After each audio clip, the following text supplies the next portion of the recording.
कल हम लोगों ने मार्केट स्ट्रक्चर में यह देखा कि बाजार मुख्य रूप से दो प्रकार का होता है। एक को हम परफेक्ट कंपटीशन कहते हैं और दूसरे को इम्परफेक्ट कंपटीशन कहते हैं।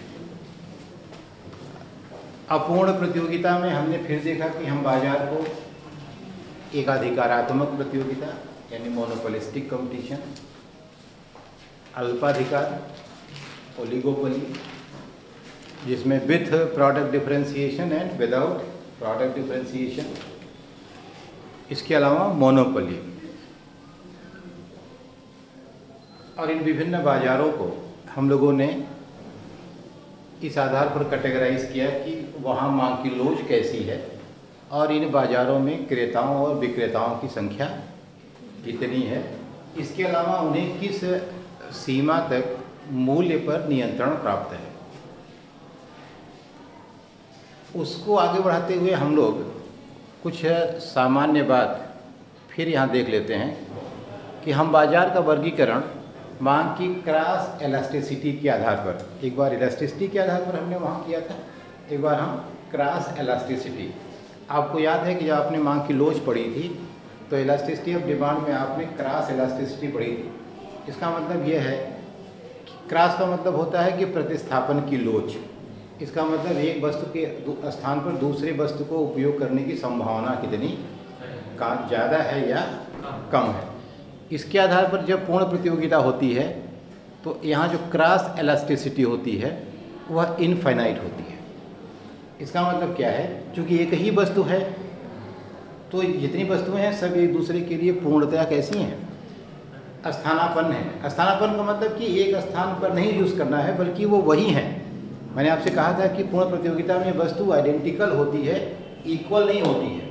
जब हम किसी चीज़ को लिखते हैं कि A is equal to B, it means there may be a possibility of not to be equal.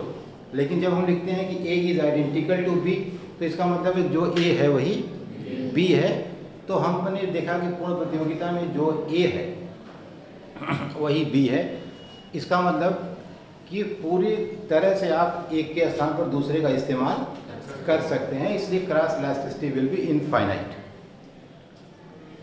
इसी तरह एकाधिकारिक प्रतियोगिता में यानी मोनोपोलिस्टिक कंपटीशन में आपने देखा कि यहाँ भी ढेर सारे क्रेता विक्रेता हैं, वस्तु भी लगभग एक जैसी लेकिन कुछ थोड़ा बहुत डिफरेंस के साथ उपलब्ध होती है।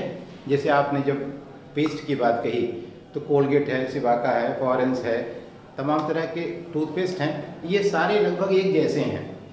एक तो नहीं है, सब में कोई न कोई अंतर जरूर है, लेकिन इतना अंतर नहीं है कि इनको एक दूसरे के स्थान पर इस्तेमाल न किया जा सके। आपने देखा कि कभी कभी बाज़ार में आप जाके सीधे कहते हैं कि पेस्ट दे दीजिए और उसको जो मन में आता है दे देता है, और कभी कभी आप लेकर चले भी आते हैं। इसका मतलब कि आपके दिमाग में बहुत ज़्यादा इसको लेकर के आप बहुत पर्टिकुलर नहीं है कि हम कौन सा पेस्ट खरीदें, आपको सब लगभग बराबर ही लगता है।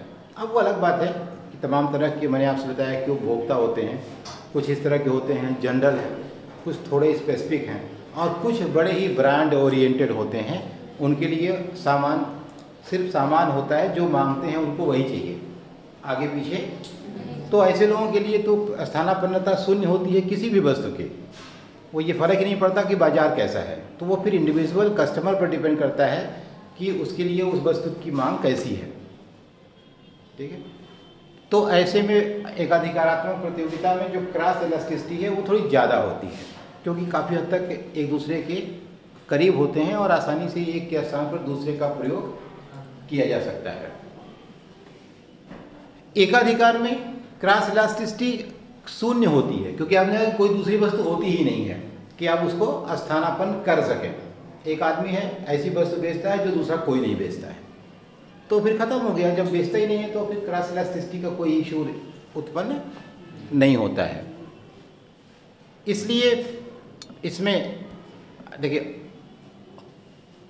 ओल्सो था मकफारलैंड, ओस्लो, ओसलान एंड मकफारलैंड नाम है दो लोगों का, ने the restoration of monopoly power and the concept of industry, ये quarterly journal of economics volume 76 November 1962, page number 613 से 31। जब आप कोई कंटेंट किसी जगह से लेते हैं, जैसा है वैसा ही, ध्यान दीजिए, ये आपको आगे भी ज़रूरत पड़ेगी जब आप रिसर्च करते हैं। तो कोई भी बात आप अपने से कहते हैं उसका कोई मतलब नहीं होता जब तक जो आप कह रहे हैं उसके पीछे कोई बहुत वैधानिक सपोर्ट ना हो। वह वैधानिक सपोर्ट किसी दूसरे का रिसर्च हो सकता है, वो कोई पॉलिसी हो सकती है, वो कोई ऑथेंटिक संस्था का स्टेटमेंट हो सकता है। और आप जहाँ से ले रहे हैं, जैसे अगर आप कहीं कोई मेरी बात कह रहे हैं किसी से और आपने वह मेरी बात पूरी कह दी वहाँ और मेरा नाम आपने नहीं लिया, तो इसे चोरी कहते हैं। क्या कहेंगे? चोरी है कि आपने उसे अपनी बात बता करके कह दी, और इसमें अगर आप पकड़े गए तो फिर आपके खिलाफ कार्रवाई, बौद्धिक संपदा चुराने की कार्रवाई की जाएगी। इंटेलेक्चुअल प्रॉपर्टी राइट एक्ट आपने सुना होगा, बौद्धिक संपदा कानून है जिसमें आप किसी की बौद्धिक संपदा की चोरी, ऐसा नहीं कि रुपया चुराना ही चोरी है। किसी की बात, अब कविता कोई दूसरा लिखा हो और आप मंच पर चले आए और कहें मैंने लिखा है, पढ़कर चले आए, तो चोरी हो गई ना। तो उसके लिए सजा का प्रावधान है। तो जब आप कहीं से हूबहू कोई चीज़ उठाते हैं, बिल्कुल एग्जैक्ट वही जो उसने लिखा है, तब आपकी जिम्मेदारी बनती है कि आप यह बताएं कि आपने इसे कहाँ से लिया और ये किसने कहा। ठीक है, तो इसमें इन लोगों ने कहा कि प्रतिलोच का गुणांक पदार्थों के बीच स्थानापन्नता की निकटता तथा दूरवर्तीता को स्पष्ट उपेक्षा करता है। एकाधिकारी तथा अन्य किसी फर्म के बीच मांग की प्रतिलोच प्रत्यक्ष रूप से शून्य होती है, क्योंकि शुद्ध एकाधिकारी की कीमत तथा उत्पादन अन्य किसी फर्म की उत्पादन और कीमत द्वारा प्रभावित नहीं होती, क्योंकि वो जो पैदा कर रहा है वो बिल्कुल अलग है। तो दूसरा कोई कुछ भी पैदा करेगा, उसका उसके ऊपर कोई फर्क नहीं पड़ेगा। जैसे आप चावल पैदा करते हो, कोई गेहूँ पैदा करता हो, क्या फ़र्क पड़ता है वो गेहूँ का मूल्य बढ़ाए घटाए, ज़्यादा पैदा करे कम पैदा करे, उसे चावल के मूल्य पर क्या असर पड़ेगा? कुछ भी नहीं। लेकिन अगर दूसरा कोई होता, वह भी चावल पैदा कर रहा होता, तब आपके ऊपर असर पड़ता।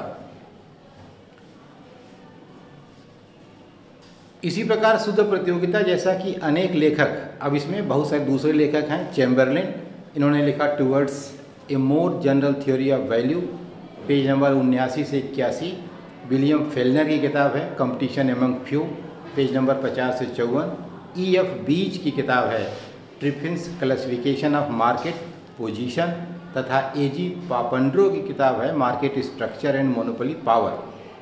ये वो किताबें वास्तव में हैं जो मार्केट के बारे में बहुत गहराई से, बहुत डिटेल में और बहुत स्पेसिफिक मुद्दों पर विस्तृत चर्चा करती हैं।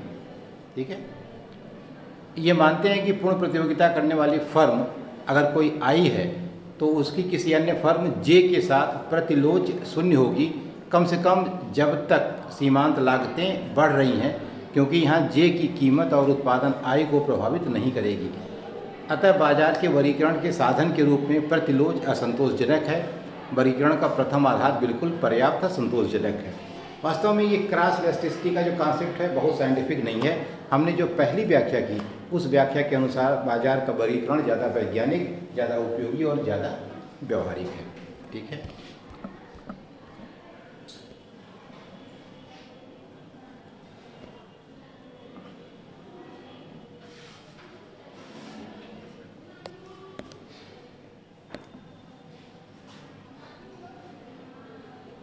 अब देखो concepts of average and marginal revenue. हम लोगों ने औसत और सीमांत पहले पढ़ा है। औसत का मतलब होता है हम प्रति इकाई उसका मूल्य ज्ञात कर लेते हैं, और सीमांत का मतलब होता है कि एक अगली इकाई। ये दो चीज़ें हमारे दिमाग में होनी चाहिए। तो जब हम आय के संदर्भ में औसत और सीमांत की बात करते हैं तो औसत आय बराबर कुल आय बटे उत्पादन की कुल मात्रा, अर्थात TR बटे टोटल रेवेन्यू बटे Q। ठीक है, अब देखो क्या औसत आय कीमत से भिन्न होती है। सामान्यतः यह माना जाता है कि जो एवरेज रेवेन्यू है वही प्राइस होती है। आपने देखा होगा, आपको याद होगा BA आपने पढ़ा था कि पूर्ण प्रतियोगिता में जो मांग रेखा होती है वह एक्स अक्ष के समानांतर एक सीधी रेखा होती है। और वहाँ आपने यह भी देखा था कि वही एमआर थी, वही एआर थी, वही प्राइस थी और वही डिमांड थी। सब कुछ क्या था? वही था। और हर जगह जहाँ भी आप एआर लिखते हैं उसी को ब्रैकेट में क्या लिखते हैं? प्राइस, और इसे वो क्या लिखते हैं? डिमांड। तो क्या ये सही है कि एआर ही प्राइस होती है? यही प्रश्न पूछ रहा है। तो यहाँ देखो एक उदाहरण है। कल्पना करो कि 2 इकाइयाँ बेची जाती हैं, दोनों की कीमत 10 रुपये है।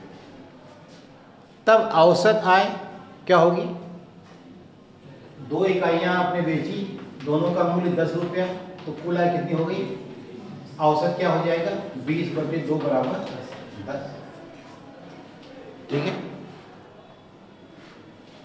यानी यहाँ जो कीमत है वही औसत आय है। 10 रुपया कीमत भी है और 10 रुपया क्या है? औसत आय भी है। अब देखो, लेकिन यदि एक इकाई 10 रुपये में बिकती है, एक इकाई अगर 10 रुपये में बेचते हो और दूसरी इकाई 12 रुपये में बेचते हो, तो कीमत अलग अलग हो गई। एक की 10 हुई, दूसरे की 12।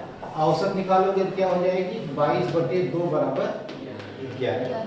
इसका मतलब ये हो गया, अतः यदि प्रत्येक इकाई की कीमत समान होती है तब कीमत तथा औसत आय बराबर होती है। इसका मतलब क्या हो गया कि अगर हर इकाई का मूल्य एक समान है तब तो कीमत और औसत आय दोनों आपस में बराबर होगी। अन्यथा, और जब प्रत्येक इकाई भिन्न भिन्न कीमत बेची जाती है तब कीमत और औसत आय बराबर नहीं होती है। अगर आपसे कोई पूछता है कि क्या कीमत और औसत आय दोनों बराबर होती है, तो आपका उत्तर हाँ होगा, लेकिन इस शर्त के साथ कि प्रत्येक इकाई एक ही मूल्य पर बेची जाती है। अगर अलग अलग इकाइयाँ अलग अलग मूल्यों पर बेची जाती हैं, लेकिन व्यवहार में यह माना जाता है कि उपभोक्ता हर इकाई के लिए कीमत कैसे देता है? एक समान मूल्य देता है। वो अलग अलग मूल्यों पर अलग इकाई नहीं खरीदता है। इसलिए अगर ऐसी मान्यता है और यह वास्तव में है, तभी आप कह सकते हैं कि कीमत और औसत आय दोनों आपस में, average revenue and price both will exactly B same. ठीक है, देखो सामान्य जीवन में फर्म द्वारा प्रत्येक इकाई की एक ही कीमत वसूल की जाती है, इसलिए औसत आय कीमत के बराबर होती है। हम हर जगह लिखते तो हैं कि AR is equal to price, लेकिन ये दिमाग में आपको रखे रहना चाहिए कि एज ए रूल ऐसा नहीं होता है। ऐसा इसलिए होता है क्योंकि ये मान्यता है कि विक्रेता हर इकाई के लिए बराबर मूल्य लेता है, लेकिन कभी कभी वो बराबर नहीं भी ले सकता है। ऐसे में कीमत और औसत आय बराबर नहीं होगी। और क्रेता द्वारा दी गई कीमत विक्रेता की आय होती है, इसलिए औसत आय वक्र को उपभोक्ता का मांग वक्र भी कहते हैं। जो आप आय देते हैं वह उपभोक्ता के लिए उसकी आय होती है ना, जो कीमत देते हैं। इसलिए जो मांग रेखा होती है उसी को, जो औसत आय रेखा होती है उसी को हम मांग रेखा भी कहते हैं। देखिए लिखा हुआ नहीं है, डिमांड भी लिखा नहीं है। तो वो रेखा कीमत भी होती है, औसत भी होती है और वो मांग रेखा भी होती है। कीमतों में अंतर सैद्धांतिक विवेचन के लिए मूल्य विभेद, जिसे आपने देखा है कि जब मूल्य विभेद हमने पढ़ा है तो मूल्य विभेद में तो कीमतों में अंतर किया ही जाता है कि वह अलग अलग क्रेताओं को अलग अलग मूल्यों पर बेच देता है। इसका मतलब वो वस्तुएं एक ही मूल्य पर सबको नहीं बेच रहा है, अलग अलग मूल्य पर अलग अलग मूल्यों पर अलग अलग लोगों को बेच देता है। मूल्य विभेद क्या होता है? जब विक्रेता उसी वस्तु को, कहते हैं कि जॉन रॉबिन्सन ने कहा कि जब वो उसी वस्तु को धनी और घमंडी क्रेताओं को, कैसे क्रेताओं को? धनी और घमंडी क्रेताओं को वही वस्तु वह अधिक मूल्य पर बेच देता है, तब इसे हम मूल्य विभेद कहते हैं, जो उसकी पैकिंग, रैपिंग आदि की तुलना में ज़्यादा होता है। जैसे कभी कभी कुछ अंतर जेन्युइन हो सकता है, जैसे मान लो ये शर्ट है, ऐसे खुली बिल्कुल ओपन कहीं हैंगर में टांग करके बेची जा रही है, तो इसका कीमत मान लो, इसकी कीमत 1500 रुपया। अब इसको तुमने खूब बढ़िया प्रेस व्रेस करके और बढ़िया पैक करके और बढ़िया शोरूम में लगा करके यही शर्ट रख दी, तो अगर ऐसा करने पर यह शर्ट 1540 रुपये में, 50 रुपये में, 1600 रुपये में हो गई, तो ये मूल्य विभेद नहीं है। क्यों? क्योंकि उतनी तो उसकी लागत ही बढ़ गई है ना। लेकिन अगर वो इतना ही करके 1500 वाली शर्ट 2500 रुपये में बेचने लगता है, तब इसे क्या हो जाएगा? ये तब यह मूल्य विभेद है। और यह डिफरेंस होता है, जितने भी कहते हैं कि जिनके पास, उसने कहा कि धनी और घमंडी, मतलब ये कि नॉर्मली जिनके पास, इसका मतलब पैसा होता है, उनको ईगो भी होता है। जैसे आप ये इसी शर्ट को शाही पुल के फुटपाथ पर लगा दीजिए बिकने के लिए, सेम शर्ट जैसी है वैसे ही आप यही शर्ट लगा दीजिए, और इसी शर्ट को आप किसी बहुत अच्छे मॉल में, किसी बढ़िया शोरूम में आप लगा दीजिए, दोनों का अंदर मूल्य में आप दुगने का कर दीजिए, फिर भी जिनके पास पैसा है, जो अपने को ब्रांड ओरिएंटेड समझते हैं, जो अपने को वीआईपी समझते हैं, वो यह शर्ट शाही पुल से नहीं खरीदेंगे। कहाँ से खरीदेंगे? जहाँ वो 3000 में मिलती है। ये मनोविज्ञान उपभोक्ता का है।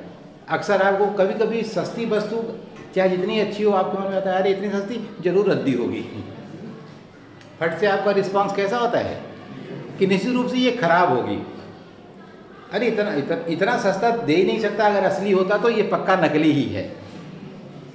ठीक है, कभी कभी बहुत ज़्यादा कम मूल्य होना भी यह डाउट पैदा कर देता है। जैसे कोई डॉक्टर अभी 50 रुपया फीस लेने लगे तो आप कहेंगे अरे उसको कुछ आते नहीं होगा, अब वो फीस 5000 कर देता, तब वो अपने आप बहुत अच्छा हो जाता है, चाहे उसको कुछ ना आता हो ना। तो ये सब बहुत सारा मनोविज्ञान है जो आप बाजार की स्थिति को प्रभावित करता है। कभी कभी उपभोक्ता की साइकोलॉजी, कभी कभी विक्रेता की साइकोलॉजी, दोनों की साइकोलॉजी मिल करके मार्केट स्ट्रक्चर, मार्केट बिहेवियर और मार्केट की परफॉर्मेंस सबको प्रभावित करते हैं। ठीक है,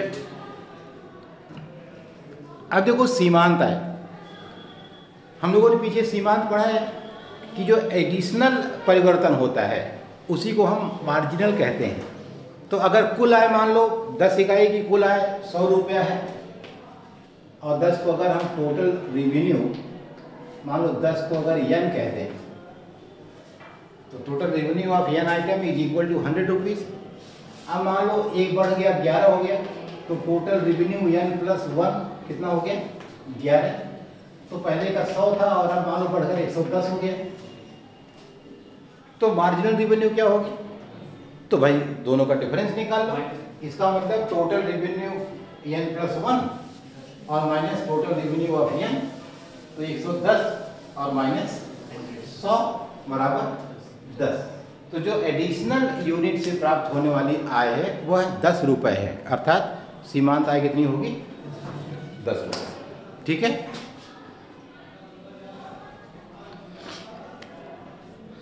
अतः कह सकते हो कि सीमांत आय पदार्थ की एक अतिरिक्त इकाई से अर्जित निबल आय है। एक अतिरिक्त इकाई जब वो बेचेगा तो उससे जो शुद्ध कुल आय में वृद्धि होगी उसी को हम क्या कहेंगे? Marginal revenue. अर्थात निबल आय का अभिप्राय यह है कि आवश्यक नहीं है कि एमआर बराबर प्राइस हो। ये ध्यान रखने वाली बात है कि प्राइस हमेशा एवरेज रेवेन्यू के बराबर होती है। एमआर जो अगले इकाई के बेचने से प्राप्त हो रही है वो निबल आय है, यह जरूरी नहीं है कि कीमत के बराबर हो। यह लाइन भी याद रखने वाली है, कभी कभी आपसे पूछा जा सकता है परीक्षा में।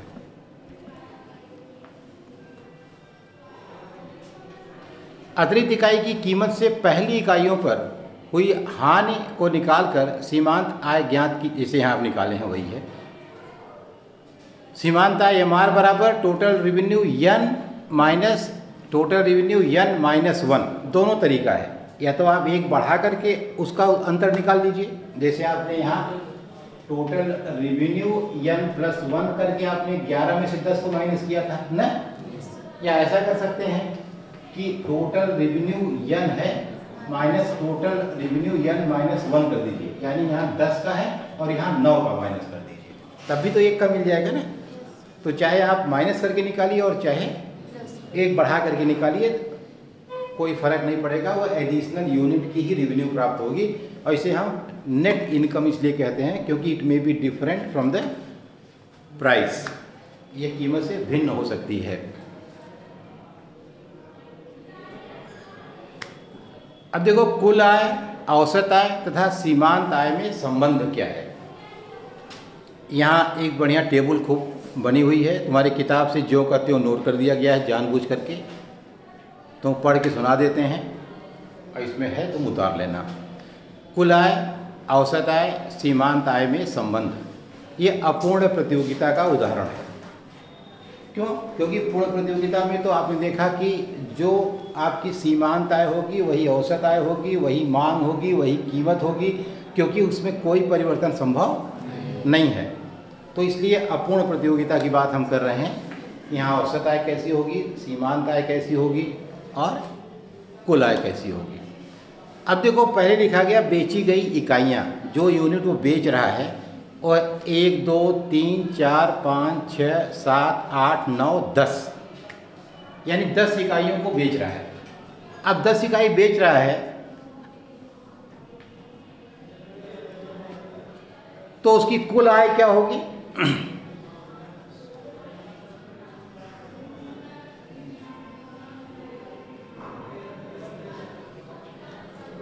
औसत आय क्या होगी और सीमांत आय क्या होगी। यहाँ ये लिखा गया, मान लिया गया है कि उसकी जो औसत आय अथवा कीमत है, AR जो है, और सीमांत आय कैसे निकालते हो? टोटल रेवेन्यू हम निकालते हैं AR × Q। औसत आय में मात्रा से गुणा कर देते हैं तो हमें कुल आय प्राप्त हो जाती है। जैसे मान लो 10 इकाई का उपभोग करते हो और औसत आय कितनी है? 5 रुपया है, तो कुल आय कितनी हो जाएगी? 10 × 5 = 50। औसत आय वो तुमको हर इकाई से दी हुई है। सीमांत आय तो कुल आय में परिवर्तन बटे कुल मात्रा में परिवर्तन, ΔTR/ΔQ। तो अब देखो, जब तुमने पहली इकाई बेची तो पहली इकाई से औसत आय जो है वो 16 लिखी हुई है, तो कुल आय कितनी हो जाएगी? 16 × 1, एक ही इकाई है ना, तो 16 हो गई। सीमांत आय भी, क्योंकि अभी एक ही इकाई का उपभोग किया हो, इसलिए सीमांत वही होगी, 16 ही होगी, क्योंकि इसके पहले 0 मान लिया जाएगा। तो परिवर्तन कितना हुआ? 16 का। 0 से कितना बदला? 16। अब देखो, दूसरी इकाई का तूने उपयोग जब किया तब औसत आय 15 हो गई, कुल आय कितनी हो जाएगी? 15 दूना 30। और सीमांत आय कितनी हो गई? 16 से कितना बढ़ी? 16 से बढ़ कितनी हो गई? 30। तो बढ़ी कितना? 14। इसका मतलब यहाँ अब कुल आय 30 हो गई, औसत आय 15 हो गई और सीमांत आय 14 हो गई। ठीक है। इसी तरह तीसरी इकाई में देखो, अब औसत आय 14 हो गई, कुल आय 14 × 42 हो गई और सीमांत आय यह 30 से 42 हुई, यानी केवल 12 बढ़ी। 30 10 40 और 2 42, तो 12 बढ़ी। इस तरह से हम पूरा हर यूनिट का निकालते चले जाएंगे और नीचे तक सबका निकाल करके उसी क्रम में रखा हुआ है, तो आप देखेंगे आपकी समझ में आ जाएगा। निकालना कैसे है? औसत आय में हम इकाई से गुणा करेंगे तो कुल मात्रा मिल जाएगी, फिर कुल में कितनी आय में जो वृद्धि हो रही है उस वृद्धि को देख लेंगे तो हमको सीमांत की मात्रा प्राप्त हो जाएगी। इसके बाद ये देखो, हम इस टेबल को चित्र के द्वारा, अब रुको इसको हम उधर कर दें तब चित्र बनाने में आराम रहेगा।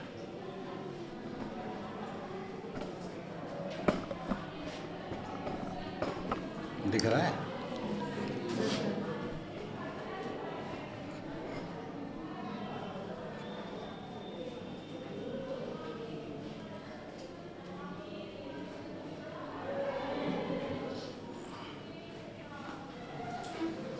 इसको मिटा दें।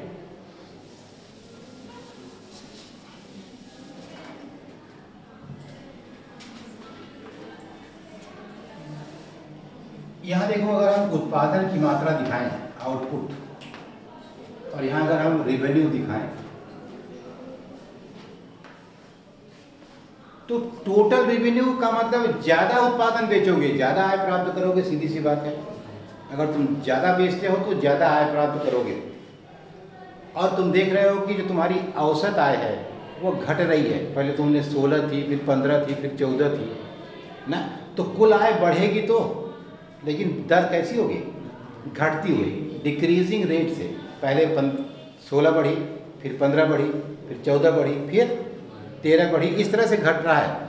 तो इसका मतलब कि जो टोटल रेवेन्यू होगी वो ज़्यादा तब होगी when you are selling more and more amount of quantity. और जो रेट ऑफ चेंज होगा या यूँ कहो जो रेट ऑफ इंक्रीज होगा टोटल रेवेन्यू में, दैट विल बी डिक्रीजिंग। वो कैसा होगा? घटता हुआ। तो इसका मतलब यह है कि ऐसे जो टोटल रेवेन्यू कर होगा कैसा होगा? तुमको याद होगा अगर बढ़ती हुई दर से बढ़ता तो कैसे होता? ऐसे ना, लेकिन घटती हुई दर से है इसलिए ऐसे। तो जितना अधिक तुम मात्रा बेचोगे उतनी अधिक क्या होगी? आय भी होगी। तो अगर हम 2 पॉइंट ले लें, यहाँ ले लें और एक यहाँ ले, Q1 कर लें और Q2 कर लें, तो औसत कैसे निकालते हैं? कुल आय व्यय उत्पादन की मात्रा से भाग दे देते हैं। तो यहाँ अगर OQ1 उत्पादन होता है तो ये है, इसमें क्या लिखा है वही लिख दें, नहीं कंफ्यूज करोगे। AB Q1 Q2,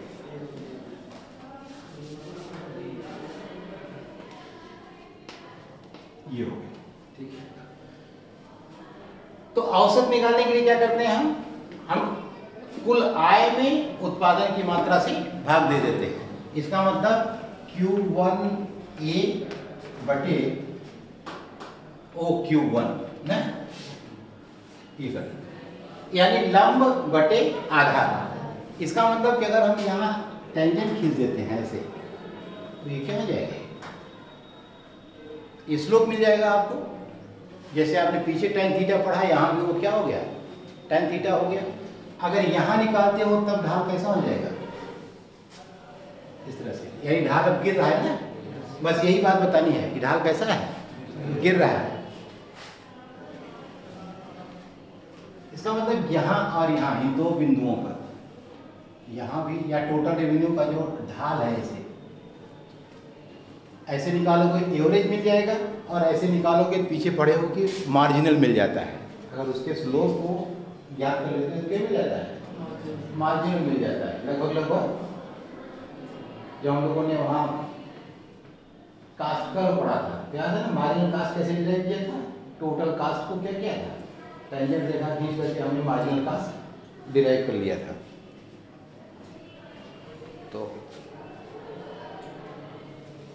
तो उसमें भी ऐसे ही आएगा।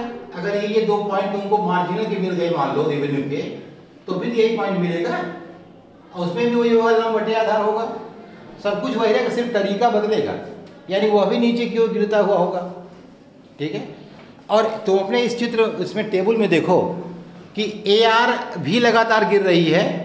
AR ये देखो 16, 15, 14, 13, 12, 11, और सीमांत भी लगातार गिर रही है 16, 14, 12, 10, 8, 6, दोनों गिर रही हैं, लेकिन AR ज़्यादा है और MR कम है। तो इससे भी लग रहा है कि दोनों गिर रही हैं। यहाँ भी ये गिर रही है ना, ये भी गिर रही है, ये भी गिर रही है, लेकिन MR कम होगी और AR ज़्यादा होगी। तो अगर आप यहाँ बनाएं तो इसका मतलब ये है कि अगर इसको मिटा दें, यहाँ बना दें बगल में, ठीक है। तो ये अगर हम बनाएं तो ये हो जाएगी AR और ये हो जाएगी MR। ठीक है, दोनों गिरेंगी, MR कम होगी और AR ज़्यादा होगी, इसलिए AR ऊपर होगी, MR नीचे होगी। ठीक है, कोई दिक्कत हो बताओ।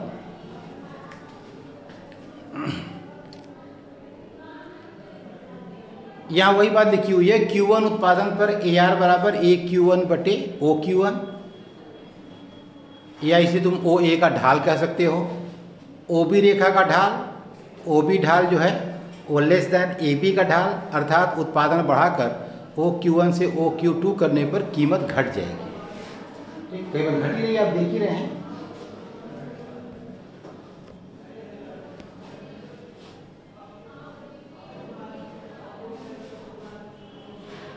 और सीमांत आय डेल्टा TR बटे डेल्टा Q कुल आय वक्र के ढाल से ज्ञात, मैं अभी आपसे कह रहा था ना, कुल आय वक्र के ढाल से ज्ञात किया जाता है। तो हम वहाँ स्पर्श रेखा खींच देते हैं, वहाँ और वहाँ। A और B पर बिंदु पर खींची गई स्पर्श रेखा का ढाल A पर अधिक तथा B बिंदु पर शून्य है, इसलिए OQ2 का उत्पादन पर सीमांत आय शून्य होगी।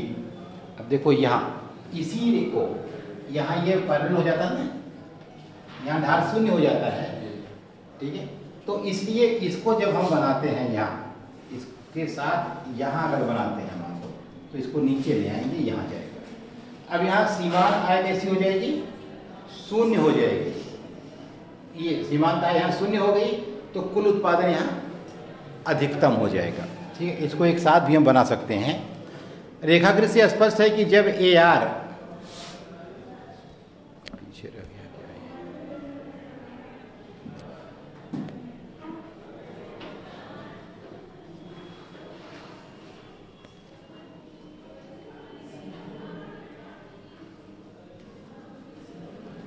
ठीक है। तो यहाँ जब ये सीमांत आय तुम्हारी शून्य हो जाएगी, यानी ये यहाँ, तभी जो होगा यहाँ, वहाँ जो उत्पादन तय होगा वह उत्पादन अधिकतम होगा, और वहीं जो आय मिलेगी वह आय कैसी होगी? उत्पादन के वह आय अधिकतम होगी। वही इसका मतलब उत्पादन भी आइडियल होगा जब सीमांत आय शून्य होगी तो कुल आय अधिकतम होगी। यही है, जैसे यहाँ अधिकतम है तो सीमांत आय क्या है? शून्य। तो जब हम MR AR बनाते हैं तो यह MR यहाँ जब यहाँ काट देती है तो शून्य हो जाती है, और इसको जब ऊपर ले जाते हैं तब बताती है कि कहाँ उस समय कीमत निर्धारित होगी। ठीक है, क्योंकि संतुलन कहाँ होता है? जहाँ MC बराबर MR। तो जहाँ ये MR शून्य है, इसका मतलब MC भी यही है, और इसको अगर हम कहें कि यह MC रेखा हुई, MC MR यहाँ बराबर हो गया, और इसको ऊपर उठाओगे तो यहाँ कीमत तय हो जाएगी। ये हम लोग डिटेल में पढ़ेंगे अभी जब आगे पढ़ेंगे, लेकिन यहाँ सिर्फ इतना जानो कि जब सीमांत आय शून्य हो जाती है तब वहाँ कुल आय अधिकतम हो जाती है। ठीक है,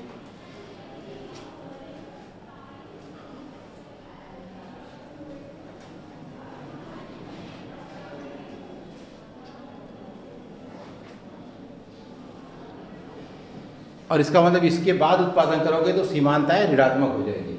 शून्य के बाद अगर आगे बढ़ोगे तो तब ठीक नहीं है। उसके बाद पूर्ण प्रतियोगिता में सीमांत, कुल तथा औसत आय। अब देखो पूर्ण प्रतियोगिता में तो बहुत आसान है, इसलिए कि पूर्ण प्रतियोगिता में पहली, दूसरी, तीसरी, चौथी, पाँचवीं, छठवीं से लेकर 10वीं इकाई तक सबको आप एक ही मूल्य पर बेचते हैं, 16, 16, 16, 16, 16, 16, 16, 16। तो यहाँ औसत आय भी वही 16, सीमांत आय भी वही 16, और कीमत भी 16। सब कुछ कैसी होती है? 16 और स्थिर बराबर तो होती ही है, और साथ में कैसी होती है? स्थिर होती है। इसलिए जो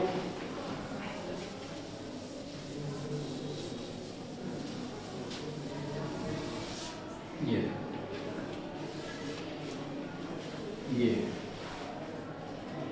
यहाँ प्राइस भी वही होगी, एवरेज रेवेन्यू भी वही होगा, डिमांड भी वही होगी, MR भी वही होगी। 16 कितनी होगी? 16।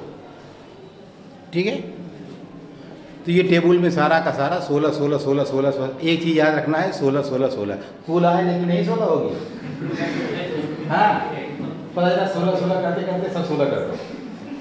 कुल आय में तो अब पहली इकाई से 16 हुई तो 16 कुल आय हुई, दूसरे से फिर 16 कीमत भले, लेकिन आय 32 हो जाएगी। हाँ, थोड़ा दिमाग को खुला रखना।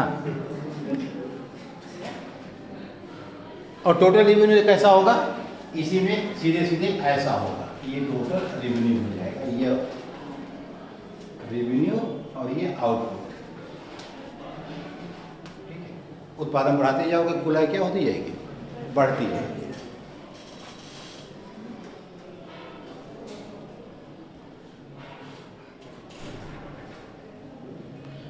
अब देखो एक थोड़ा सा इसमें थोड़ी मैथमेटिक्स है, चिंता करने की ज़रूरत नहीं है, उसको ऐसे ही रख लेना। ठीक है, और लेकिन लिटरेचर जान जाओ क्या है। अभी तुमने देखा पीछे कि जब अपूर्ण प्रतियोगिता में AR और MR दोनों नीचे की ओर गिरती हुई होती है, देखा ना ये? ठीक है, और ये दोनों गिरती हुई होती है। सवाल ये है कि ये दोनों जब आप बनाएंगे तो ये दोनों, ये रेखा कहाँ पर होगी? यहाँ होगी, बीच में होगी कि यहाँ होगी? ये तो आप जान गए कि नीचे होगी, लेकिन नीचे कहाँ होगी? तो उसकी व्याख्या यह है कि जब दोनों रेखाएं सीधी होती हैं, जब स्ट्रेट होती हैं, तब सीमांत आय रेखा जो होती है वह औसत आय रेखा को से y अक्ष के बीच की दूरी को ठीक दो भागों में बांटती है। क्या करती है? यहाँ ऐसे। तो ये दूरी और ये दूरी आपस में क्या होगी? बिल्कुल बराबर होगी अगर ये रेखा सीधी है। ठीक है। अगर अब ये बराबर क्यों दो भागों में बांटती है, इसी का कैलकुलेशन है ज्योमेट्री से, कि कैसे आप इसको सिद्ध कर पाएंगे कि ठीक आधा ही होगा, ना आधे से कम होगा ना आधे से ज़्यादा होगा। तो कोई समस्या नहीं है, सिर्फ समकोण, सर्वांग सम और एक दूसरे के आमने सामने के जो कोण होते हैं उनकी क्या क्वालिटी होती है, उसी के आधार पर हम लिखते जाते हैं और अंत में आ जाता है कि ये दोनों आपस में बराबर होंगे। तो अगर आपको थोड़ा बहुत भी आता है तो कोई बात नहीं आता है तो आप पढ़ते जाएंगे, आपको आता जाएगा, उसमें वो गणित वणित नहीं है। अगर गणित से आ गया तो अच्छी बात है, नहीं तो रट लेना, क्या फर्क पड़ता है। तो ये देखो अब इसमें, लेकिन अगर मान लो कि यह रेखा स्ट्रेट नहीं है, तब अगर ऐसे है यार, तब ये हमारी इसको आधे से अधिक में काटती है। ठीक है। अगर ये इस तरह से है तो आधे से अधिक में काटती है, अगर ये इस तरह से है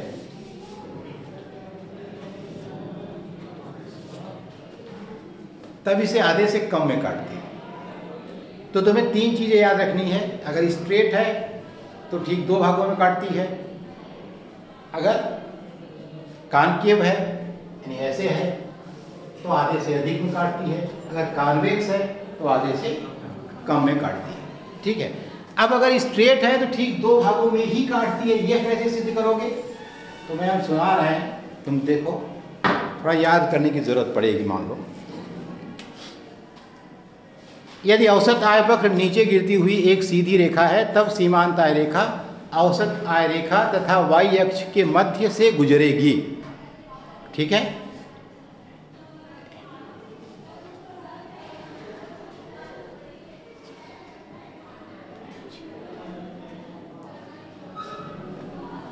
इसको बना दे, इसको वही लिख तो समझ जाएगा।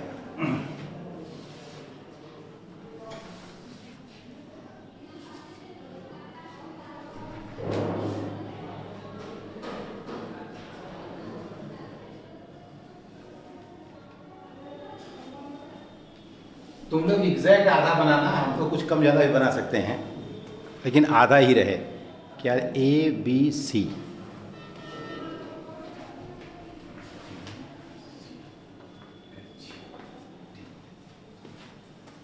और क्या है? RM।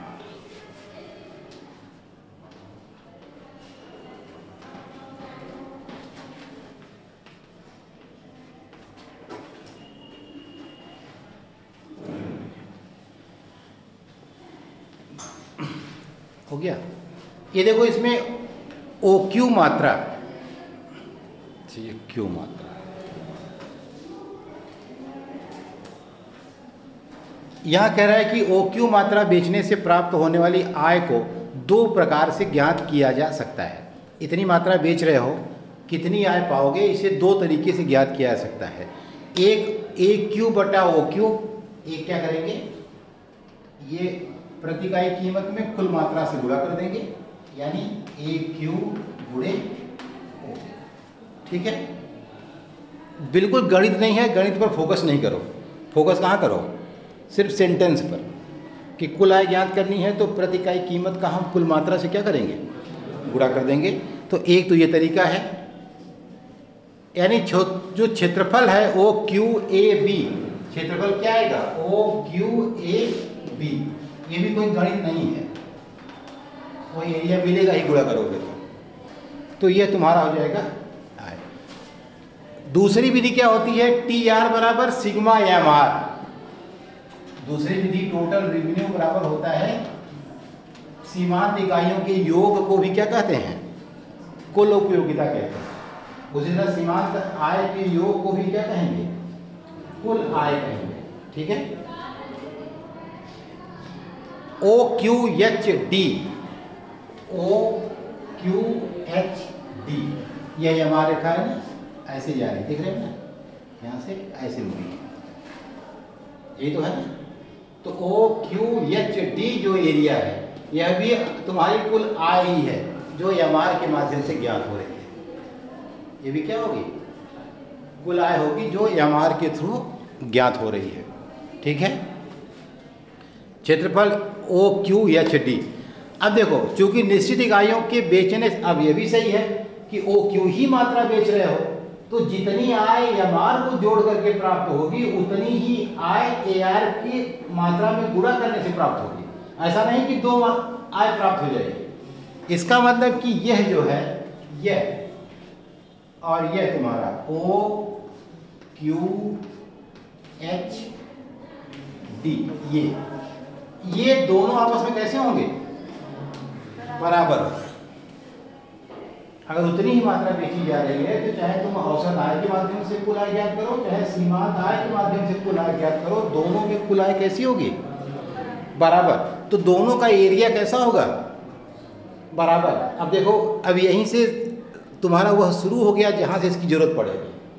अब इस जो तुमने बना रखा है AR-MR, उससे जो त्रिभुज बन रहा है, उससे जो क्षेत्रफल मिल रहा है, उसने ये सिद्ध कर दिया कि दोनों क्षेत्रफल आपस में कैसे हैं? बराबर है। अब देखो, इसका मतलब प्रथम विधि बराबर है द्वितीय विधि के। इसका मतलब क्या लिख सकते हैं कि प्रथम विधि बराबर है द्वितीय विधि के। अब OQAB बराबर है OQHD के। अब तुम केवल रेखा चित्र को देखो ध्यान से। रेखा चित्र से एक OQAB बराबर OQHCB प्लस ACH